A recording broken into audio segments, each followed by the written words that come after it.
Bonjour, c'est Ursule encore. On est le 18 octobre 2020.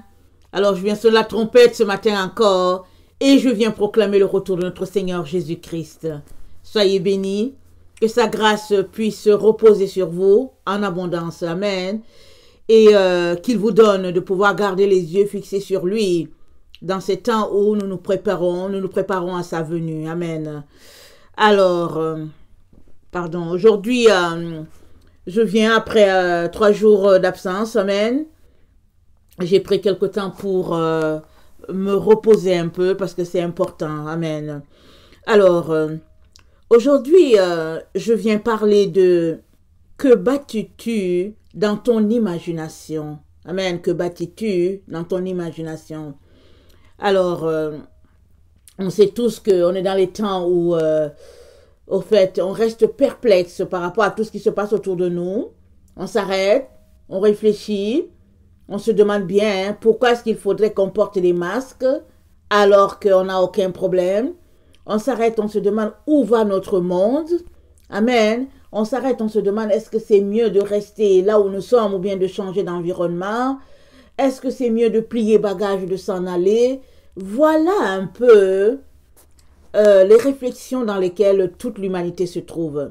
Si toi, tu fais partie des gens qui se refusent de s'arrêter pour réfléchir, alors laisse-moi te dire qu'il est temps que tu t'y mettes parce que c'est une chose de réfléchir, c'est une chose aussi de refuser de s'arrêter à ce qui se passe autour de nous en se disant que, au fait, tout ira bien dans le sens de ton imagination à toi. Amen.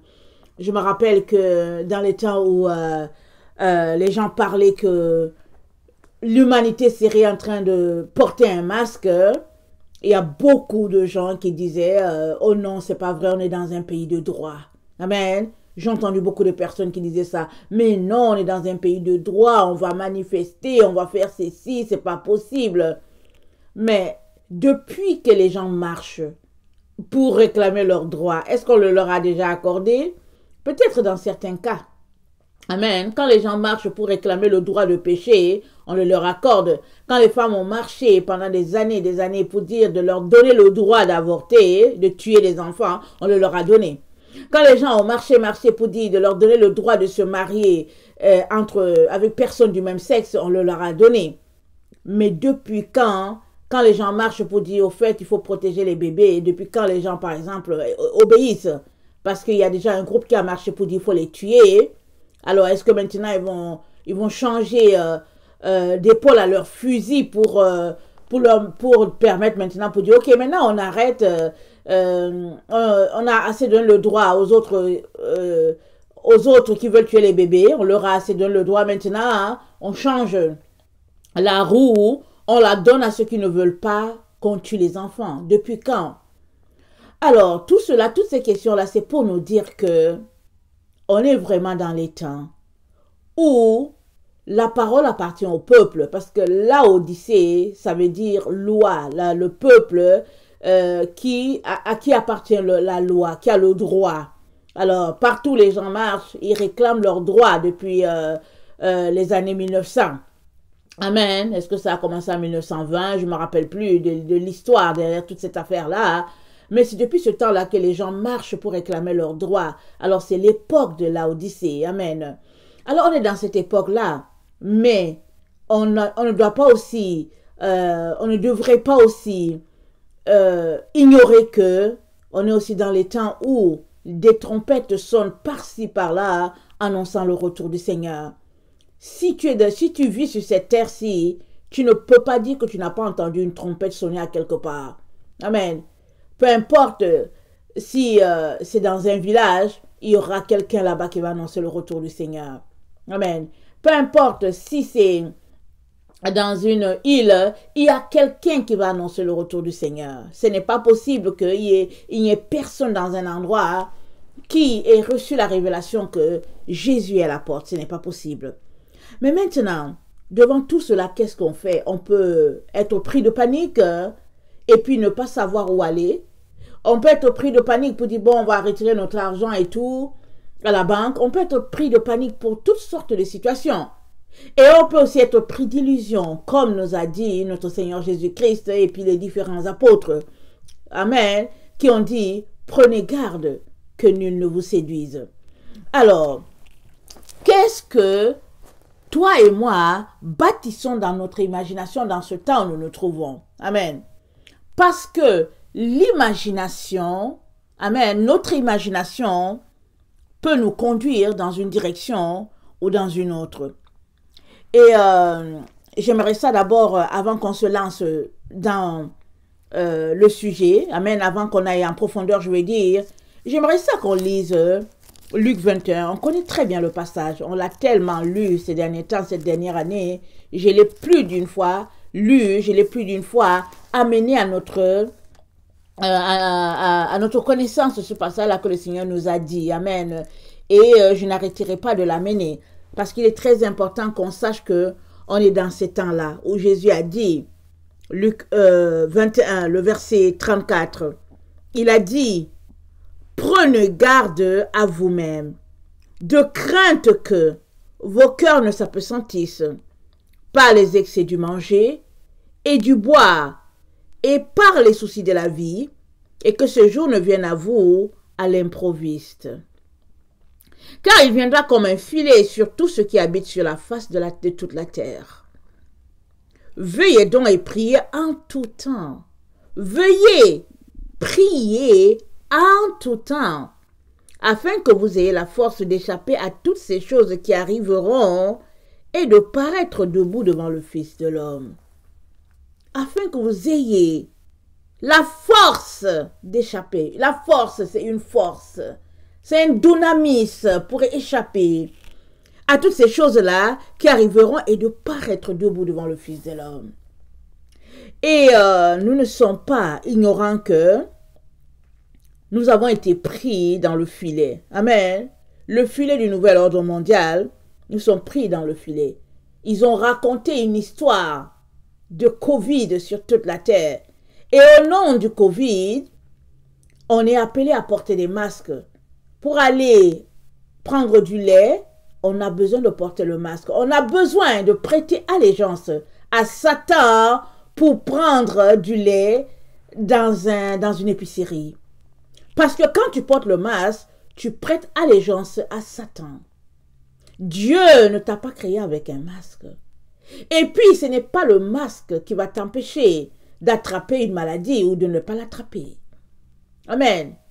Ce qui fait que tu restes fort, c'est ce que tu bâtis. Et c'est dans ton imagination que tu bâtis les choses. Amen. Que tu bâtis, tu t'assois et tu bâtis. Alors tu peux t'asseoir et bâtir Dieu en toi de telle sorte que tu deviens une tour forte. Amen. Ou bien tu peux t'asseoir et bâtir comme le riche qui bâtit sa fortune dans son imagination et qui s'imagine que c'est une tour forte. Alors que bâtis-tu dans ton imagination? Toi et moi sommes appelés dans le temps où nous nous trouvons à bâtir une maison forte, une maison pour le Seigneur. Et cette maison-là, c'est notre corps, parce que la Bible dit, ne sais-tu pas que tu es le temple et tu es le temple du Saint-Esprit? Tu es le temple. Et le temple, vous savez, c'est tout un temple, c'est tout un monument, c'est tout un bâtiment, le temple. Amen. Excusez-moi. Parce que quand on prend, amen, pas Genèse, excusez-moi, Apocalypse 19. Attendez, est-ce que c'est 19? Attendez, il ne faut pas que je me trompe. Ok, c'est Apocalypse 21. Le verset 10, ça dit, « Et il me transporta en esprit sur une grande et haute montagne. Et il me montra la ville sainte, Jérusalem, qui descendait du ciel, d'auprès de Dieu, ayant la gloire de Dieu. Son éclat était semblable à celui d'une pierre très précieuse, d'une pierre de jaspe transparente, comme du cristal. » Amen. On avait déjà vu que le jaspe, amen, ça faisait référence à Benjamin, le dernier fils de Jacob, et puis Benjamin, le fils de ma droite, et la pierre, c'était du jaspe. Amen. Alors, attendez. Il me transporta dans l'esprit dans une haute montagne. Voilà, la nouvelle Jérusalem, cette ville-là, amen, elle était transparente. Son éclat était semblable à une pierre transparente, comme du cristal. Elle avait, comme du cristal, une pierre transparente, d'une pierre de jaspe transparente comme du cristal. Alors, c'était le jaspe qui était transparent comme le cristal. Alors, ça fait référence, comme j'ai dit, à Benjamin, fils de ma droite, le dernier, amen, dont, au fait, l'alpha, l'oméga, dont la ville descendait de Jérusalem, la ville Jérusalem, elle descendait, et elle avait une grande et haute muraille. Elle avait 12 portes, et sur les portes 12 anges, et les noms écrits, et des noms écrits sur les 12 tribus, et des noms écrits ceux des 12 tribus des fils d'Israël. Amen. On décrit cette ville-là. Amen.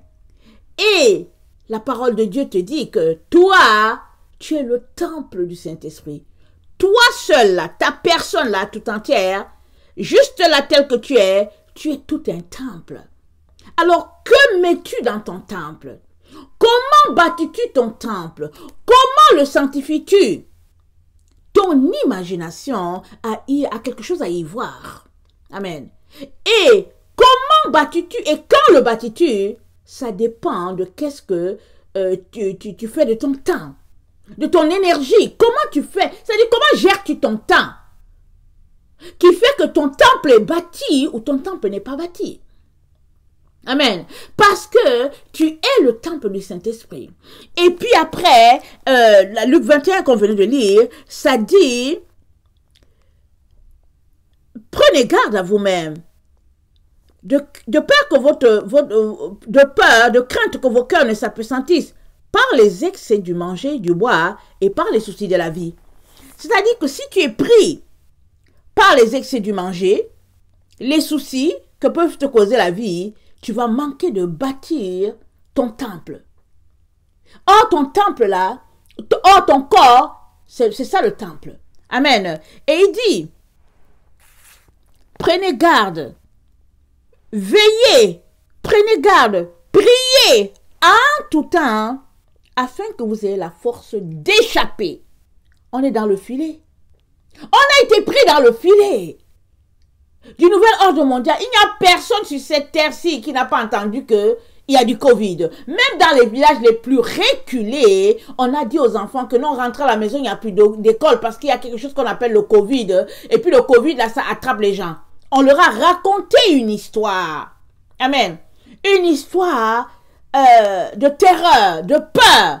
Pour leur dire, il y a quelque chose qui attrape les gens. Rentrez à la maison. Les enfants sont rentrés. On leur dit, mais pourquoi vous êtes à la maison? Ils disent que non, il y a quelque chose qu'on appelle le Covid. Il paraît qu'il faut rentrer à la maison.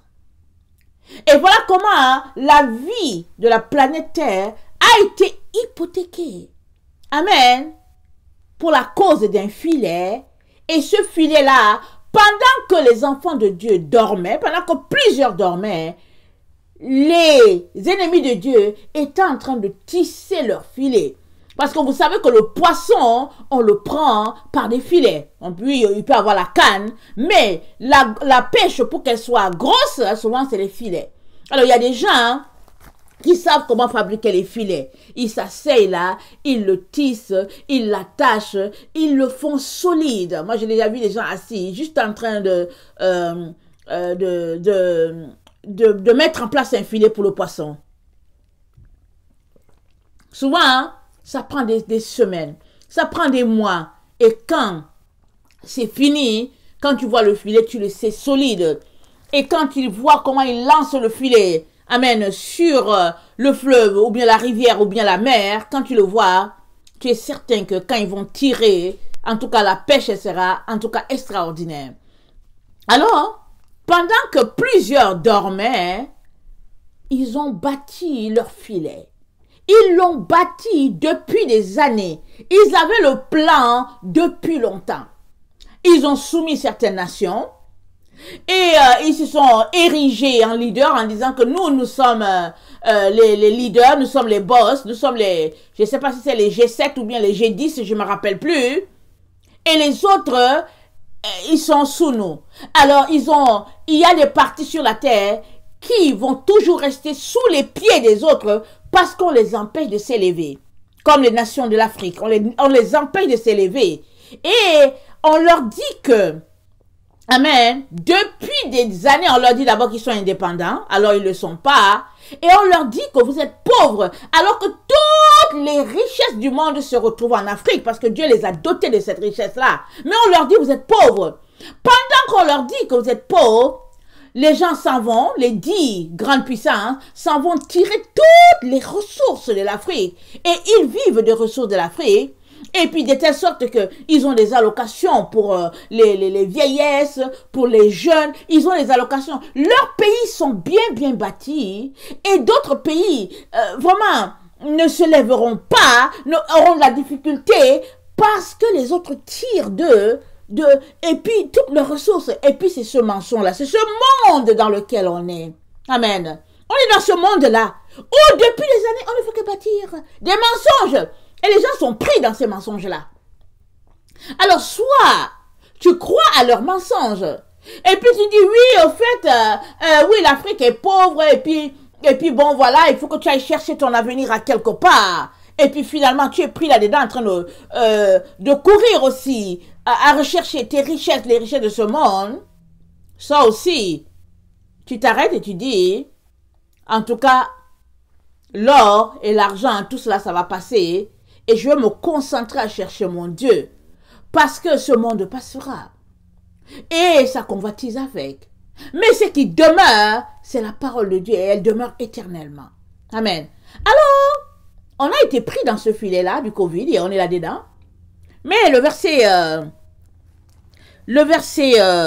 36 de Luc 21 nous dit, afin que vous ayez la force d'échapper à ces choses-là. Alors, tu vas échapper comment? Comment vas-tu sortir de ce filet du Covid là? Parce que c'est répandu sur toute la terre. Autant, ils avaient raconté, ils ont bâti toute leur organisation. Ils ont divisé les pays. Ils ont fait certains qui sont pauvres. D'autres, ils ont dit qu'ils sont riches.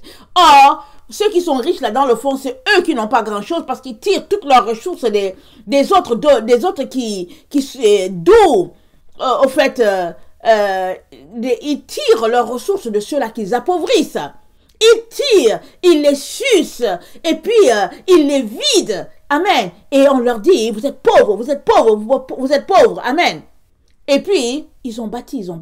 Et ils savaient que dans le temps où nous sommes, 2020, ils allaient lancer ce filet-là sur la terre pour pêcher le plus grand nombre. Amen. Alors, il y a des enfants de Dieu qui ne sont pas tombés dans le filet, dans le sens que ils savaient quand même qu'il y avait quelque chose qui arrivait, ils se préparaient, parce que il y a des gens qui priaient, ils se préparaient. Même s'ils n'avaient pas grande idée de qu'est-ce qui se tramait, ils savaient quand même qu'il fallait se préparer. Ils se sont préparés, mais n'empêche que ils sont tous dans le filet. Tous. Mais Jésus nous informe que il y a un dunamis, il y a une force qui va arriver, qui va faire échapper certaines personnes de ce filet-là. Et cette force-là, il n'y a que Jésus qui peut te la donner pour que tu puisses échapper de ce filet. Dans le fond, c'est lui qui va te faire sortir de ce filet dans lequel toute l'humanité est prise. Seul Jésus va te sortir de là. Mais pour que tu sortes de là, il faut que ton corps qui est le temple du Saint-Esprit, soit bâti. Que chaque pièce soit bâtie avec, en tout cas, avec toutes les fournitures à l'intérieur. Proverbe dit que c'est par, comment il dit ça? Proverbe nous dit que la pièce se remplit par... attendez, comment il dit ça? J'oublie comment Proverbe nous dit ça, mais la pièce d'une maison se remplit par la sagesse et l'intelligence. C'est ça un peu que Proverbe dit. Mais ta maison là, qui est ton corps là, qui est le temple du Saint-Esprit là, comment le bâtis-tu? Parce que Jésus peut venir dans ton temple et ton temple est vide. Il n'y a rien dedans. Rien. Personne ne peut entrer dedans. Mais il peut aussi venir. Et ton temple est tellement fourni, tellement rempli, la pièce dégagée, nettoyée, que Jésus va dire, oui, ce temple est pur. Il peut se retrouver dans le temple du ciel. Alléluia. Mais si ton temple est souillé, qu'il est rempli de toute la saleté de ce monde, des histoires du Covid et puis tout ça, tu seras laissé pour être encore, pour que ce temple-là soit encore nettoyé. Et là maintenant, au four et au moulin, en train de se faire niquer par l'Antichrist et puis son lot d'acolytes, et puis les démons et tout ce qui se rapporte, si tu es un vrai enfant de Dieu, tu passeras, amen, au fil pour dire, pour la cause de Christ, je ne prends pas le vaccin. Parce que c'est ça qui va arriver. C'est ça qui va arriver, c'est ça qui est sur le point de se placer ici, sur cette terre. Tout le monde sera appelé à prendre le vaccin ou à ne pas le prendre.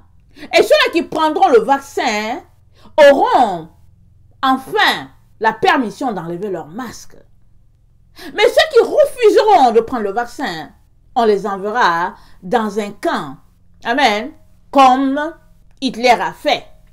Alors on peut s'arrêter pour dire, ce n'est pas possible. Ce n'est pas possible qu'on puisse faire cela. Mais c'est ça qui est sur le point d'arriver. Comment tu peux dire que ce n'est pas possible?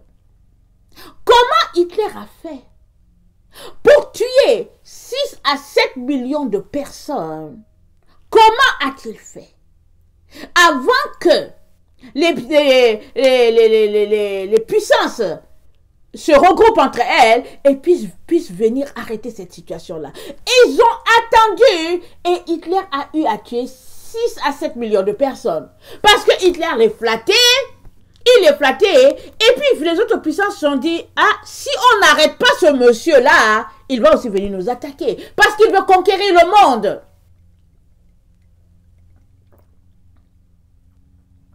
Excusez-moi, Hitler voulait conquérir le monde. Alors, il a commencé par bâtir une tour dans son imagination. Alors, la tour qu'il bâtissait, c'était qu'il allait soumettre le monde et il serait le boss au-dessus de tout cela. Mais les gens l'ont pris au début pour un fou. Il était d'abord, il était frustré. Il était très frustré.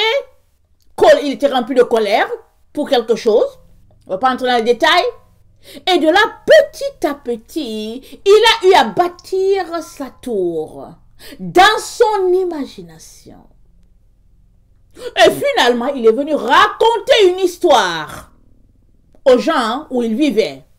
Il leur a raconté une histoire. Par exemple, il leur a dit que si tu avais les yeux bleus, et puis grand et blond, tu étais la race pure. Et les autres, ils n'étaient pas ceux-là, et puis etc., etc. Mais Hitler, il était petit de taille, il n'a pas les yeux bleus. Mais comment a-t-il fait? Comment a-t-il fait pour corrompre les autres?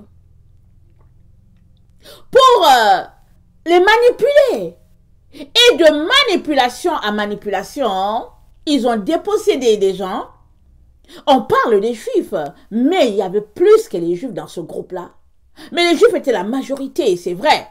Mais il y avait plus que les Juifs. Parce que les gens, il y a des personnes qui étaient des personnes correctes, qui ont caché les Juifs et on les a embarqués avec. Il y en a qui ont été dénoncés, mais ils ont pu sauver certains. Etc., etc. Mais c'est parti d'où? De son imagination. De son imagination, alors Hitler a tué des milliers, des millions. On parle juste des gens qu'on a pu un peu, comment dire, peut-être, on a fait un chiffre, un grosso modo, mais dans les autres pays, il a fait pareil. Il avait l'armée un peu partout. Il essayait de soumettre les gens un peu partout. Et puis on ramassait, au fait, on prenait les gens dans les autres pays, en Afrique, en Asie. On dit, allons-y, il faut défendre les couleurs. Ces gens-là sont morts. Et puis bon, personne ne parle d'eux. Donc ça peut être, je sais pas, ça peut être plus que 7 millions. Mais c'est parti d'une personne. Et c'est la même chose qui est en train de se passer sous nos yeux. Sous nos yeux.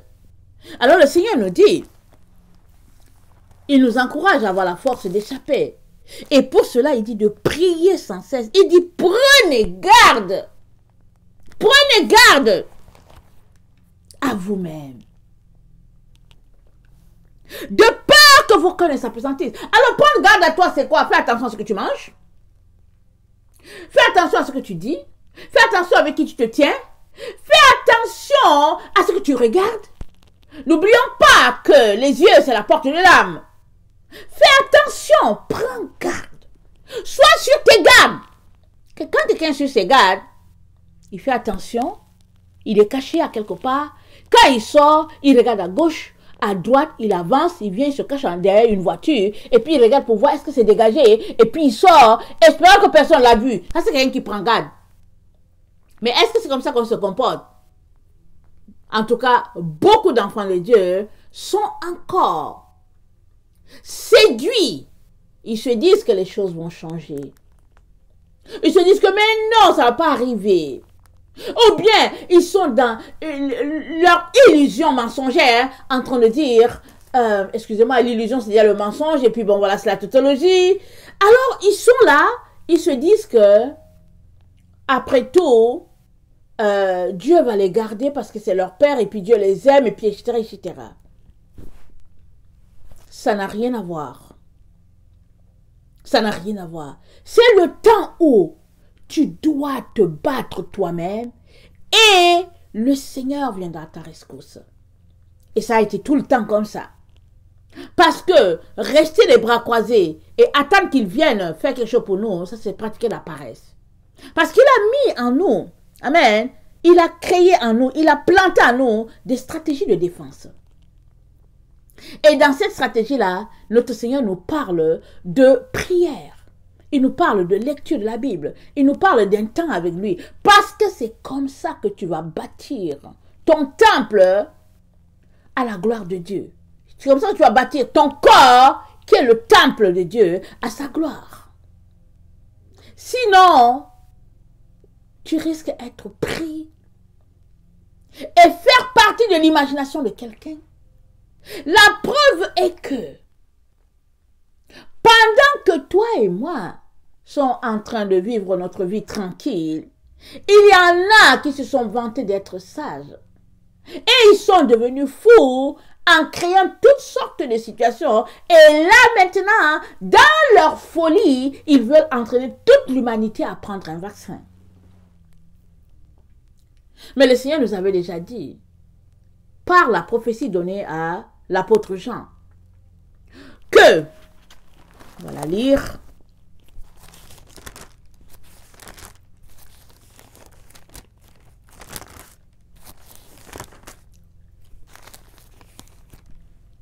Apocalypse 14, le verset 9.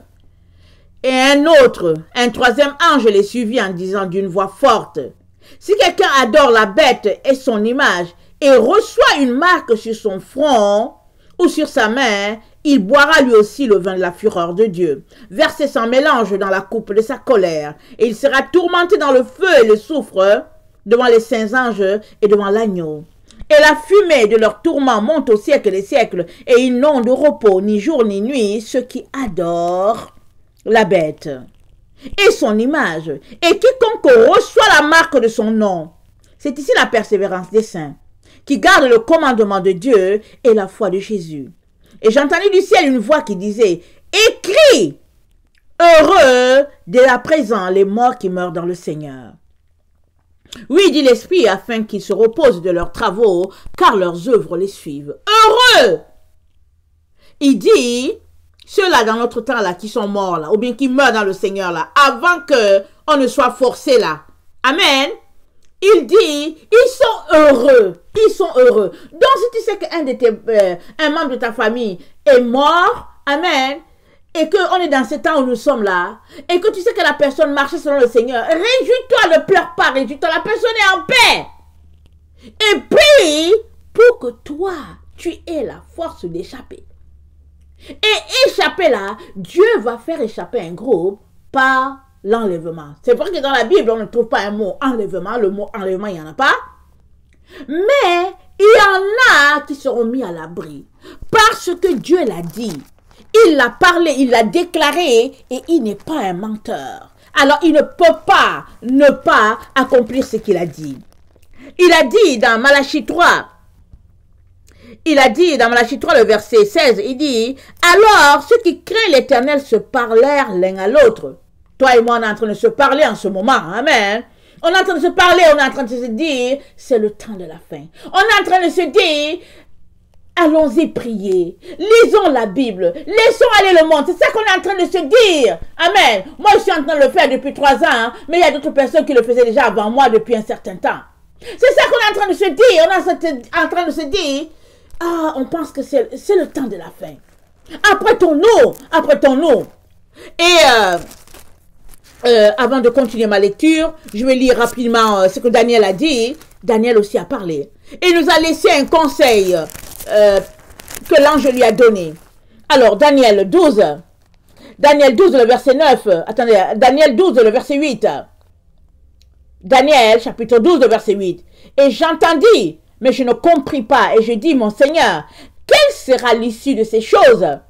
Il répondit, va, Daniel, car ces paroles seront tenues secrètes et scellées jusqu'au temps de la fin. Plusieurs seront purifiés, blanchis et épurés. Les méchants feront le mal et aucun des méchants ne comprendra. Mais ceux qui auront de l'intelligence comprendront. Depuis le temps où cessera le sacrifice perpétuel et où sera dressée l'abomination du dévastateur, il y aura 1290 jours. Je vais m'arrêter là. Pardon, attendez.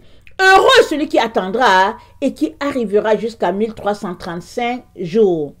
Et toi, marche vers la fin. Tu te reposeras et tu seras debout pour ton héritage à la fin des jours. Alors, l'ange dit à Daniel, il lui dit, les méchants, c'est-à-dire que les gens qui ne veulent pas obéir à Dieu, la Bible les appelle méchants, la Bible les met tous dans un panier, et puis le nom méchant.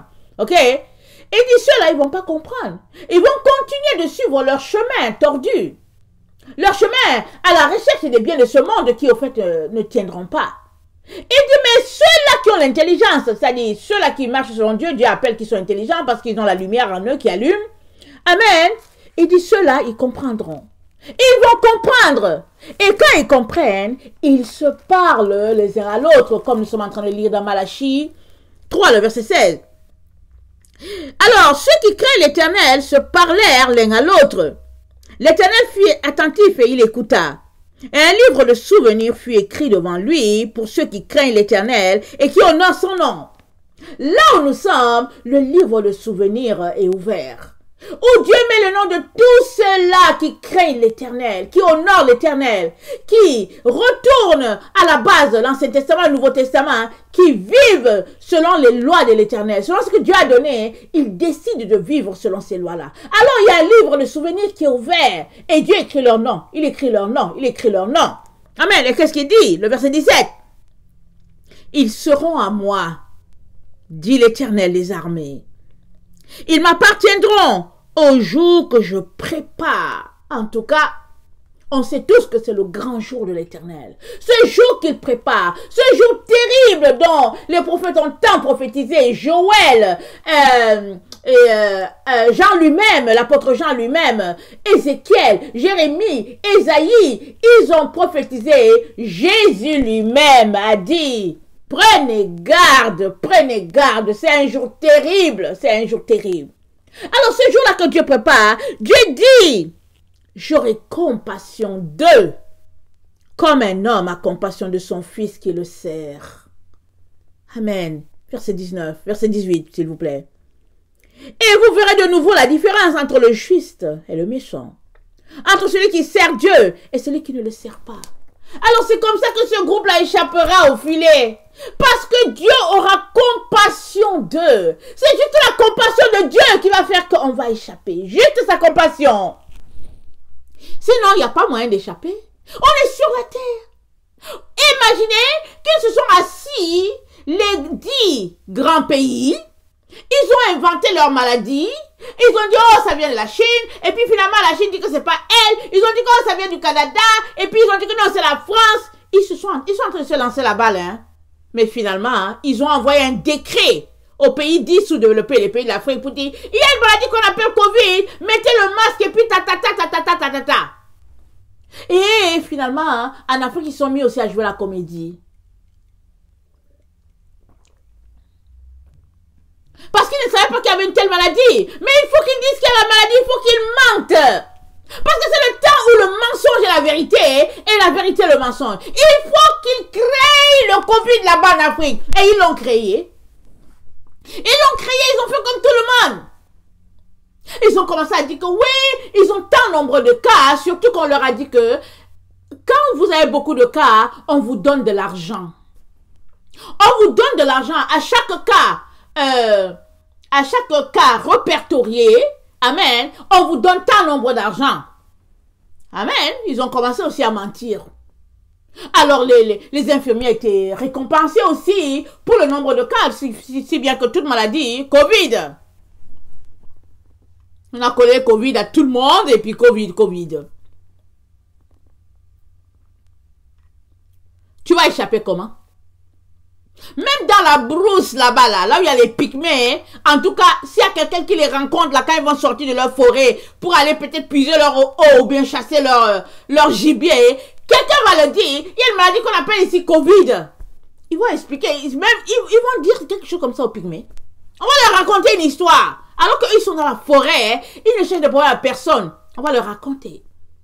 Tout cela est mis en place pour maintenir les gens dans le filet. Certains sont séduits, alors ils se disent ça va changer. Ils attendent quand les choses seront libérées parce que, au fait, en tout cas, quand même ils sont venus en Occident pour un peu avoir de l'argent, une certaine gloire.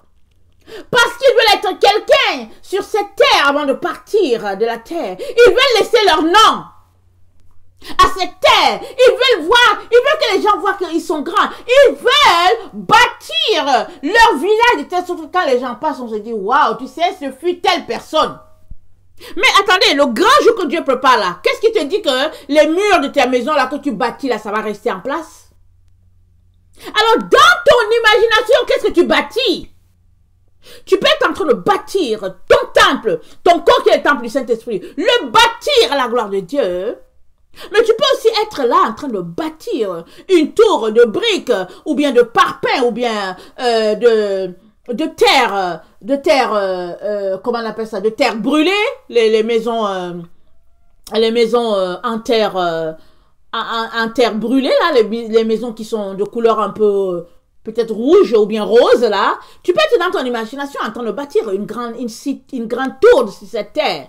Mais ça va te servir à quoi?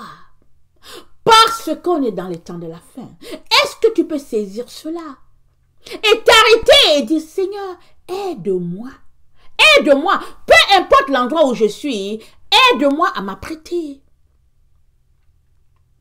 Parce que la seule personne qui va te faire sortir du filet dans lequel toute l'humanité est, c'est Jésus-Christ. Alors si toi tu es prise dans ton imagination, une imagination où tu te bâtis un château, je ne sais pas où, en Espagne ou bien, je ne sais pas où, alors tu seras pris.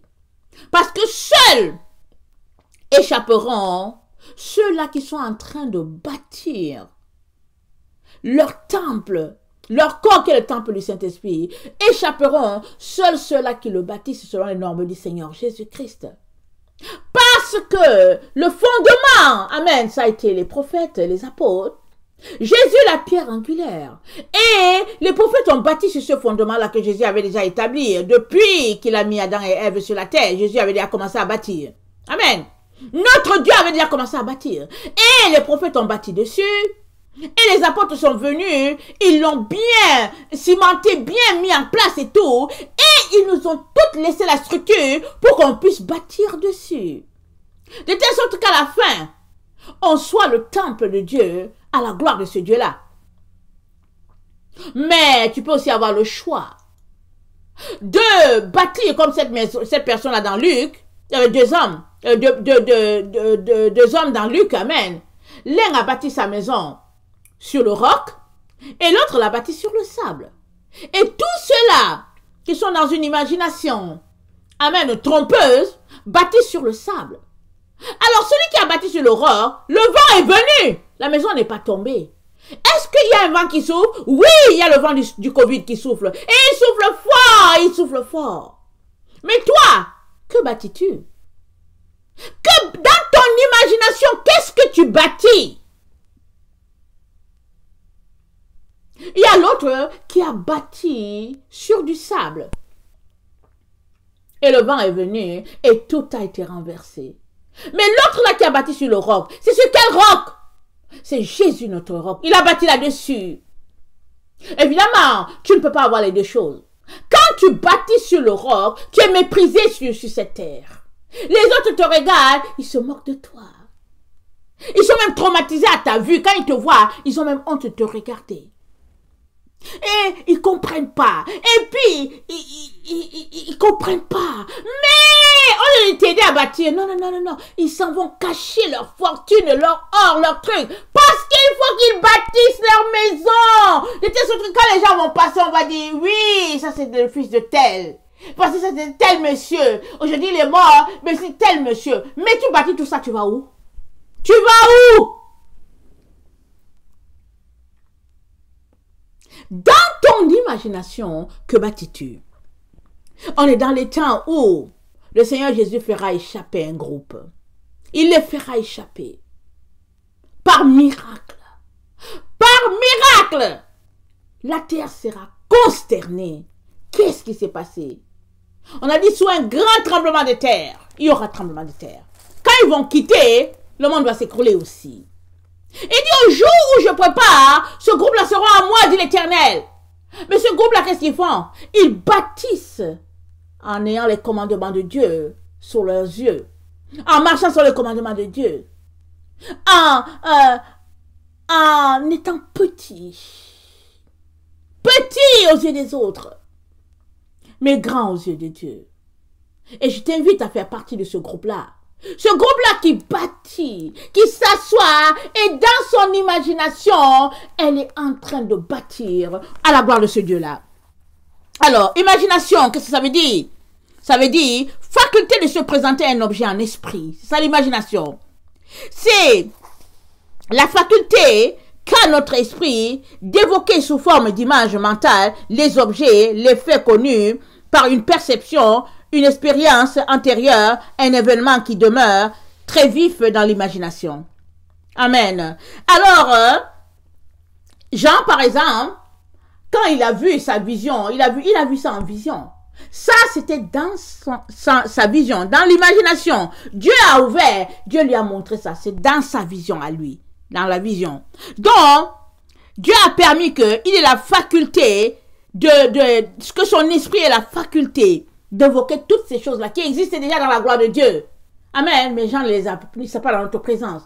Jean a vu et il nous a fait sortir Apocalypse.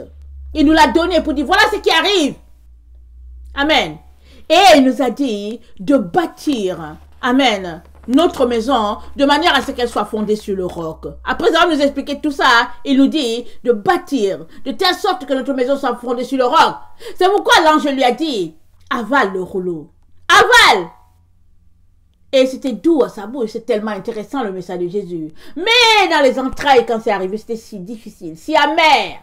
Et c'est ça, ceux-là qui bâtissent sur le roc. Quand ils sont là, en tout cas quand ils lisent la parole de Dieu, qu'ils apprennent que Jésus les a sauvés, que c'est bon. Mais viens mettre en application, oh, c'est là qu'il y a toutes les difficultés.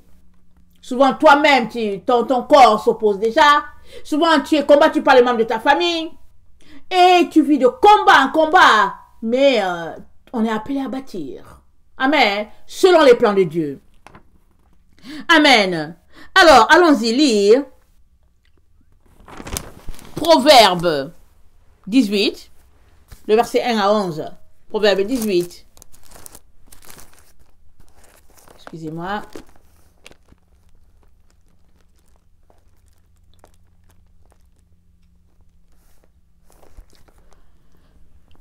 Le Proverbe 18, le verset 11 à 13. Attendez. La fortune est pour le riche une ville forte. Dans son imagination, c'est une haute muraille. Avant la ruine, le cœur de l'homme s'élève. Mais l'humilité précède la gloire. Celui qui répond avant d'avoir écouté fait un acte de folie et s'attire la confusion. Amen. Dans son imagination, c'est une haute muraille, la fortune. Le riche, là, c'est bien, tout cela, là, dans son imagination, c'est une haute muraille. Pourquoi? Parce qu'il pense qu'il sera protégé. Il pense. Voilà pourquoi il y a beaucoup de personnes qui ont l'argent, ou bien qui ont les biens de ce monde, disons-le comme ça, qui vont se retrouver à aller se faire vacciner.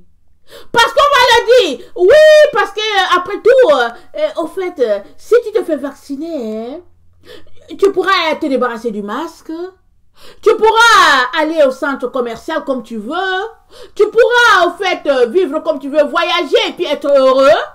Mais si tu refuses, alors tu vas prendre le chemin du camp de concentration où on va amener et puis on va tuer tous ceux-là qui refusent de se plier à la règle du gouvernement mondial.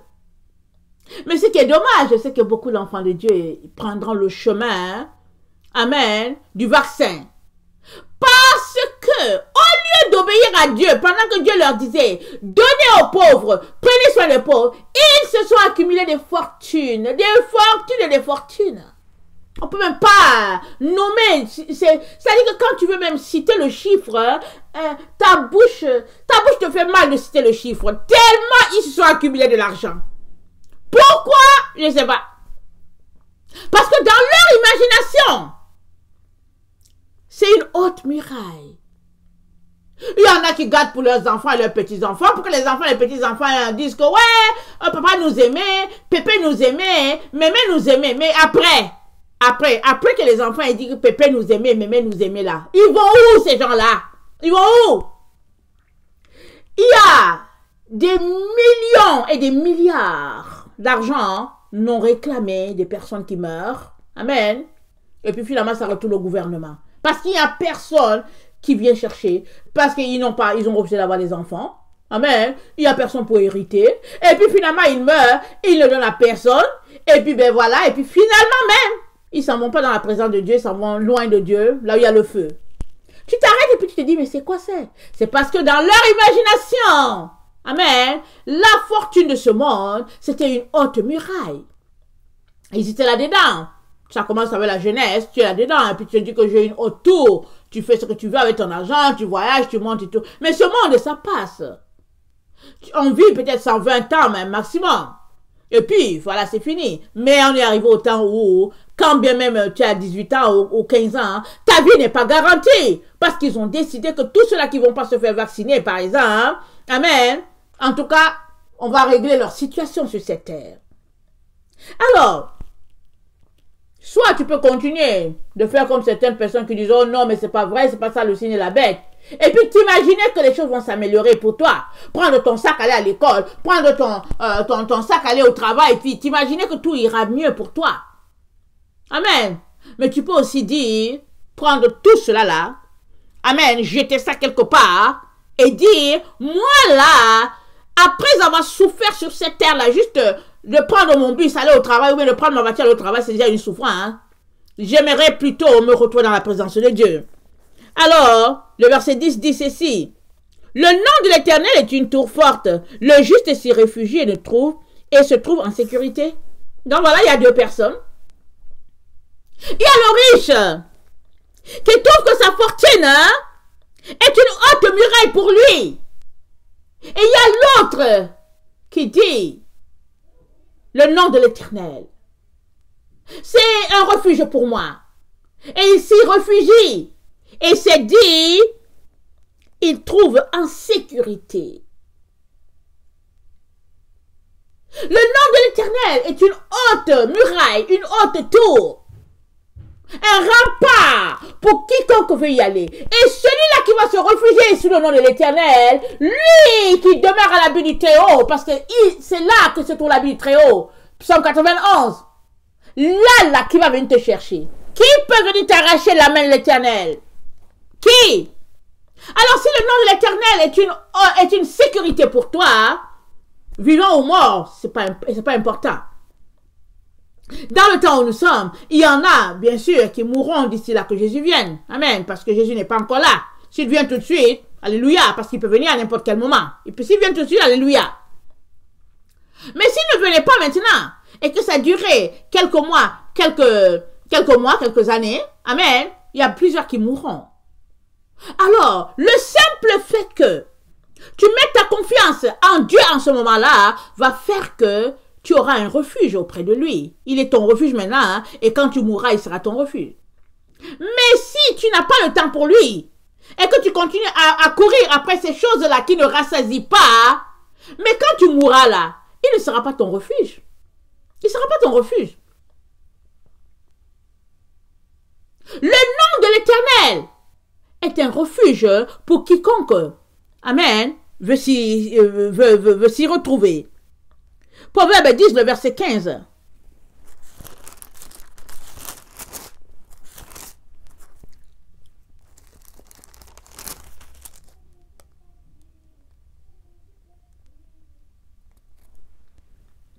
La fortune est pour le riche une ville forte. La ruine des misérables, c'est leur pauvreté. Pour le riche là, sa fortune, c'est une ville. Toute une ville. Et l'Ecclésiaste dit,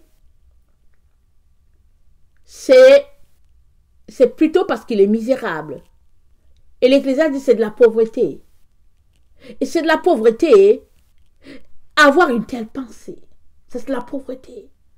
Parce que le seul refuge qui est un refuge, c'est les bras de l'Éternel. C'est le nom de l'Éternel qui est un refuge pour quiconque s'y retrouve. Et Dieu l'a dit, on vient de le lire, que pour ceux qui craignent le nom de l'Éternel, ceux qui honorent son nom, le nom de l'Éternel, ceux-là qui l'honorent, Dieu dit, j'aurai soin d'eux un jour que je prépare, ce grand jour terrible. Seuls ceux qui craignent l'Éternel entendent cette parole-là dire, ouh, je n'aimerais pas goûter à ce jour terrible. Mais les autres qui se sont déjà entraînés à ne pas le craindre, amen, ils vont juste faire comme s'ils n'ont pas entendu. Ils vont continuer de courir après leur luxe et puis leur prestige. Et ils vont se perdre sur cette terre. Alors si tu m'écoutes là, il est temps plus que jamais que tu sortes de ces choses-là. Tout ce que tu possèdes là, que ça ne soit rien pour toi. Parce que bientôt, pas dans trop long, ils vont faire sortir plusieurs de leurs maisons, leurs richesses.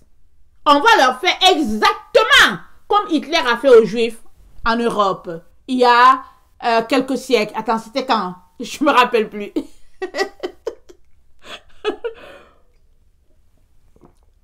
Excusez, à la Deuxième Guerre mondiale, en 1900, peut-être 19, j'ai oublié mon histoire. C'est lointain, n'est-ce pas? Mais c'est pas grave, ok? Ce qui est important, c'est qu'on doit savoir que dans notre temps, il n'y a pas longtemps, amen, est-ce que ça fait déjà un siècle, peut-être que ça fait déjà 100 ans, je ne sais plus, amen, il se pourrait. Il y a une personne qui s'est assise. Dans son imagination, elle a décidé qu'elle allait soumettre toute la terre et puis elle serait le roi de toute la terre. Alors Hitler, petit à petit, a tué les gens, petit à petit. Petit à petit. Le temps que les gens se rendent compte, il était trop tard. Mais ceux qui ont vite réfléchi ont réussi à se sauver. Ils sont venus vers l'Amérique. Ils ont fui, ils sont partis. Ils ont vu les choses, ils sont partis, ils se sont sauvés en catimini. Certains sont partis, ils ont laissé la famille, ils ont fui. Très très souvent, c'est la mère qui est cop parce que bon, elle a les enfants, le monsieur fuit, etc., etc. On est dans ce temps-là. Mais cette fois-ci, pour éviter, amen, les gens qui avaient fui là la première fois du temps de Hitler, qu'est-ce qu'ils ont fait? Ils ont bloqué les avions au sol, ils ont bloqué toutes sortes de situations, on ne pouvait pas voyager, et puis Covid en haut, Covid en bas, Covid, Covid. Mais maintenant, qu'est-ce qu'ils disent? Ils disent, il faut prendre le test pour voyager. Et tu dois avoir une raison valable pour pouvoir voyager. Alors on te fait prendre le test du Covid. Alors on te fait entrer quelque chose quelque part, on te dit, et puis tu dis que, et puis on te dit, bon, voilà, au fait, tu restes en quarantaine 2 semaines, ou bien on te dit, bon, tu es clean. Pardon, tu peux partir. Mais ce truc-là qu'ils mettent là dans tes narines et puis où ça là, tu sais, qu'est-ce qu'il y a dessus? Ils t'ont montré ce qu'il y a dessus. Le truc qu'ils prennent là pour faire le test là qu'ils font. Est-ce que tu sais ce qu'ils ont mis sur le bout du coton ou bien je sais pas quoi? Tu ne sais pas? Amen. Tu ne sais pas. Mais après cette histoire de test de Covid là, ils vont envoyer le vaccin. Ils vont dire, si tu n'as pas le vaccin, tu ne voyages pas. Alors, ce que tu dois comprendre là, toi là qui m'écoutes là, c'est que là où nous sommes là, nous sommes tous dans le filet. Tout le monde, sans exception. Mais alléluia, Jésus te fera sortir. Si du moins, tu lui donnes ta vie. Parce que vivant ou mort, l'important c'est d'être avec Christ. Tu lui donnes ta vie. Parce que ce sera au prix de la vie de plusieurs que certains se retrouveront au ciel. Plusieurs, amen, par la gloire de Dieu diront, ok, vous voulez me tuer, tuez-moi, mais je ne veux pas prendre ça.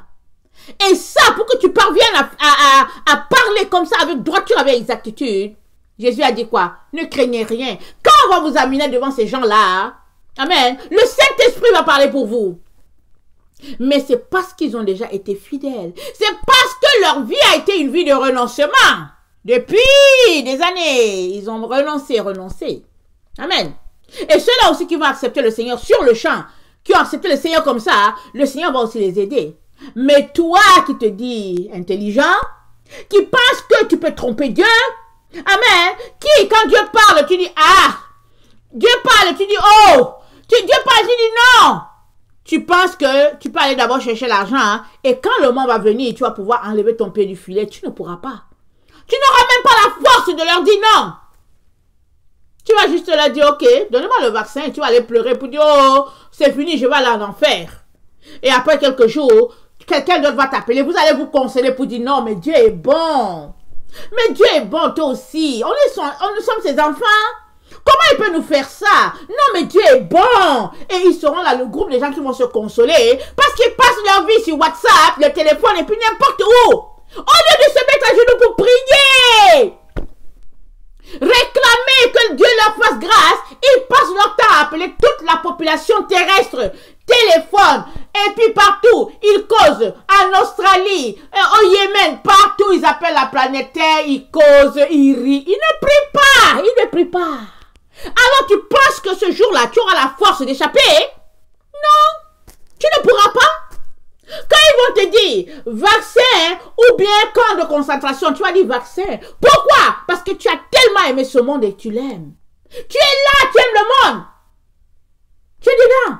Dieu te dit laisse aller ce monde, tu dis non, non, non, non, non. C'est dit n'importe quoi. Tu n'es pas prêt.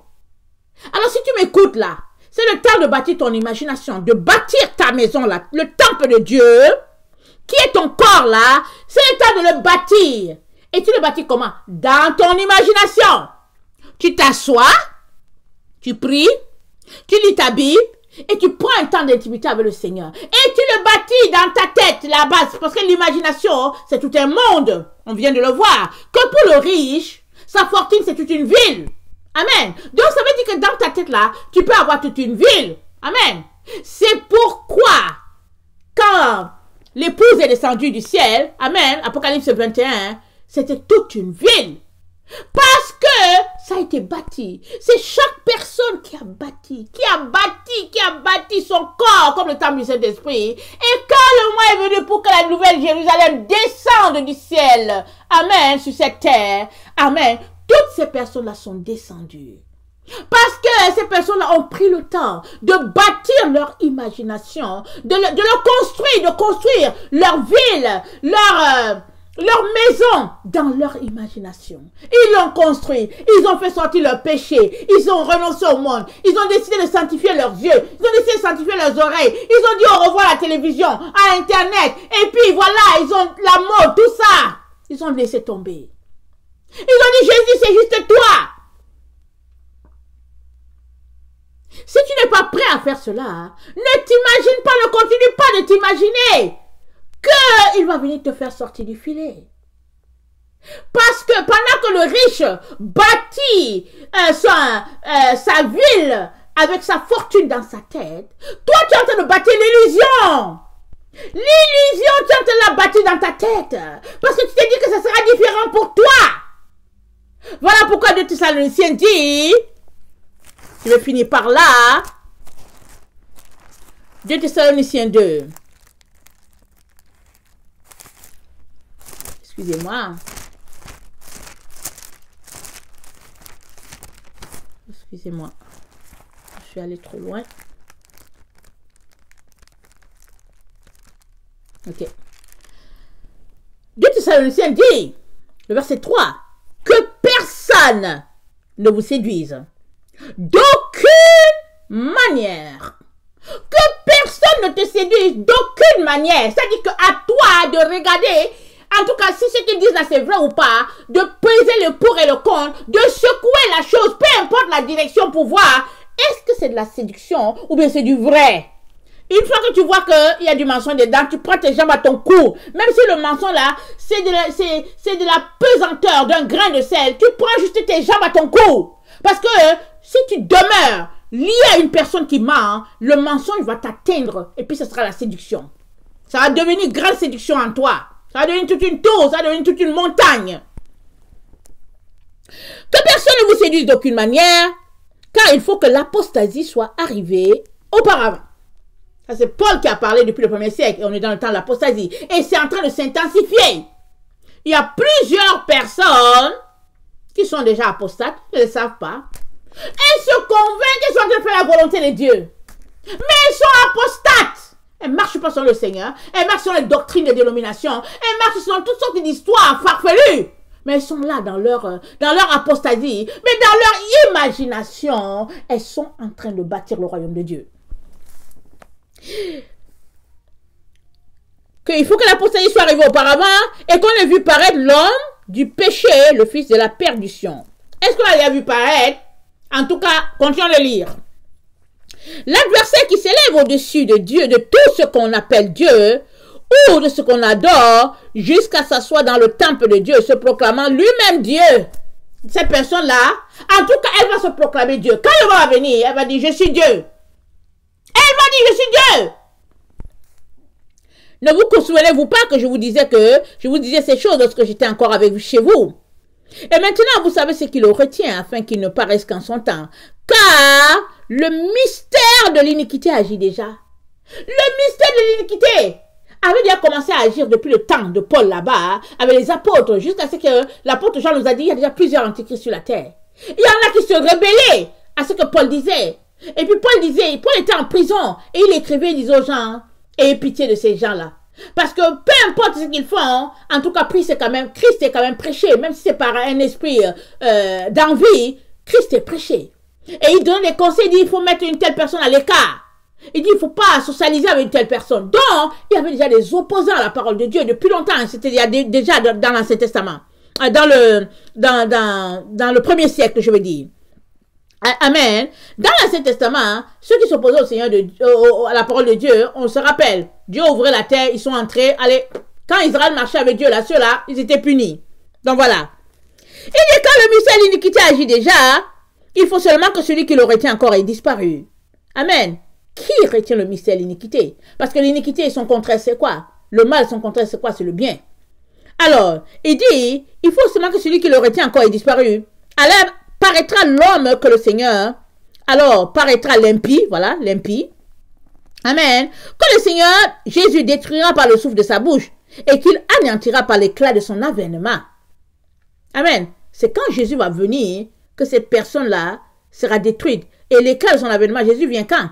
Jésus va venir d'abord. La Bible nous dit, il sera dans les nuées. Amen. Et puis, ses enfants vont venir à lui. Tout le monde va voir. Amen. Toute la terre. Il n'y a pas un endroit où on ne va pas voir. Quand l'enlèvement va se passer. Les gens ne vont pas disparaître seulement comme si on dit, oh, ils ont disparu. Et puis, non, non, non. Il y aura un événement qui va faire que, ah, c'est ça.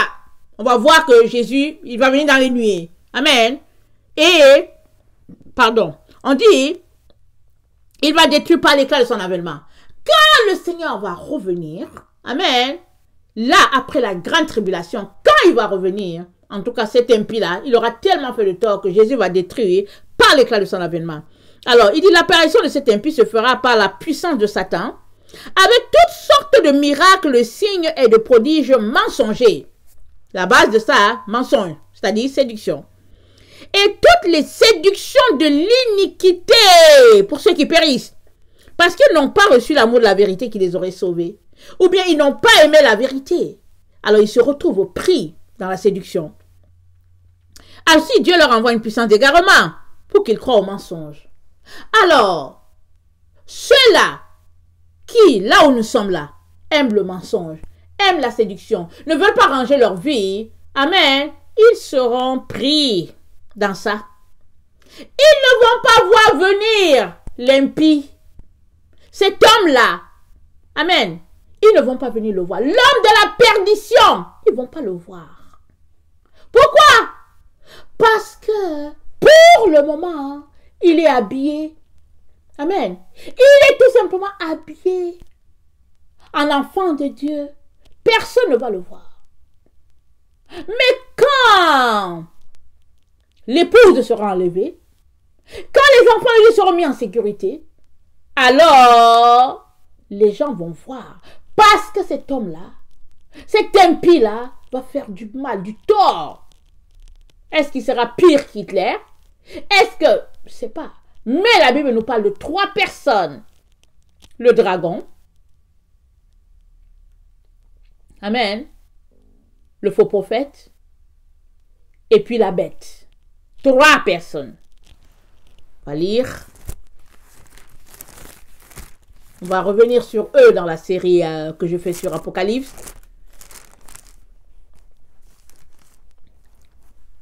Apocalypse 16. Le 6e verse sa coupe sur le grand fleuve l'Euphrate. Apocalypse 16, le verset 12. Le 6e verse sa coupe sur le grand fleuve l'Euphrate. Et son eau tarit, afin que le chemin des rois venant de l'Orient fût préparé. Et je vis sortir la bouche du dragon, et de la bouche de la bête, et de la bouche du faux prophète.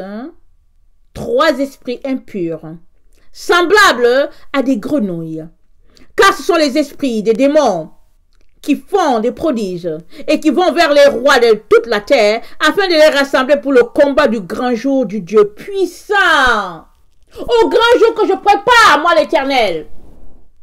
Un jour terrible. Et pourquoi est-ce que Dieu ne peut pas ce jour-là? Parce qu'il faut bien que Dieu est en train de séparer le bien du mal. Et puis si on continue de lire, la Bible nous dit il y aura des nouveaux cieux, il y aura une nouvelle terre, il n'y aura plus de mal.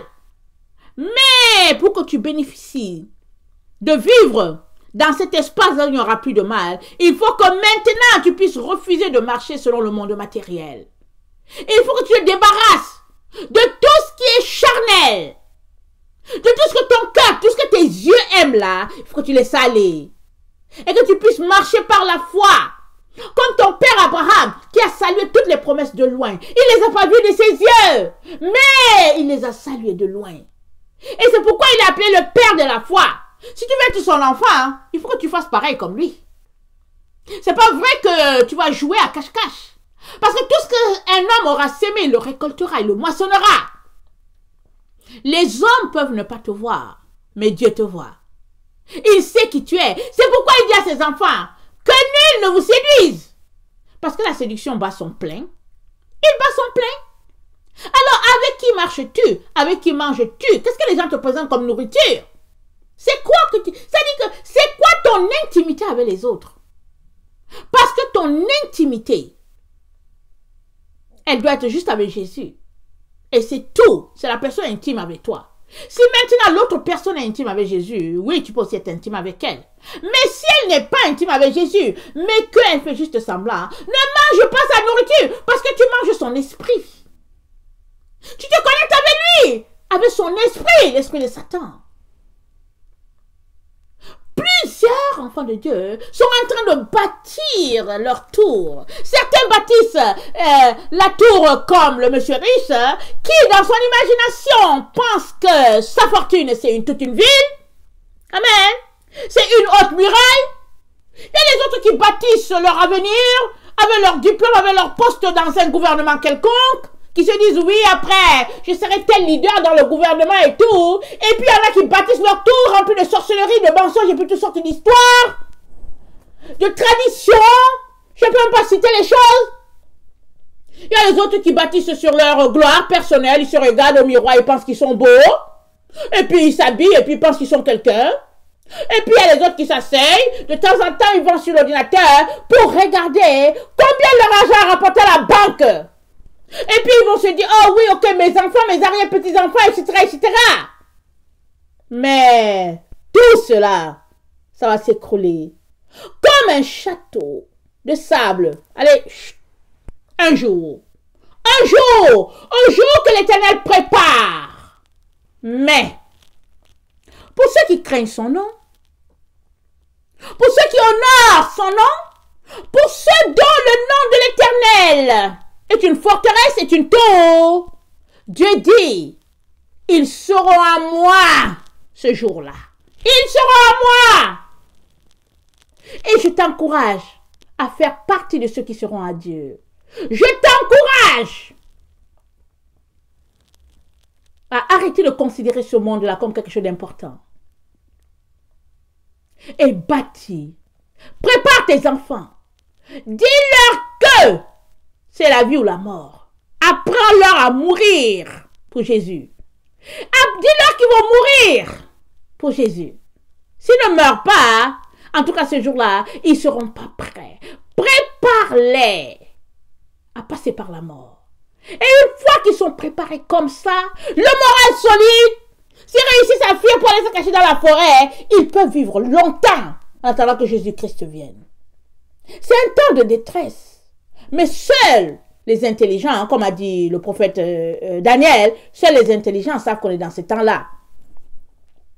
Mais les illusionnistes, les menteurs, les farfelus, les personnes, en tout cas séductrices, s'imaginent que le temps est encore lointain.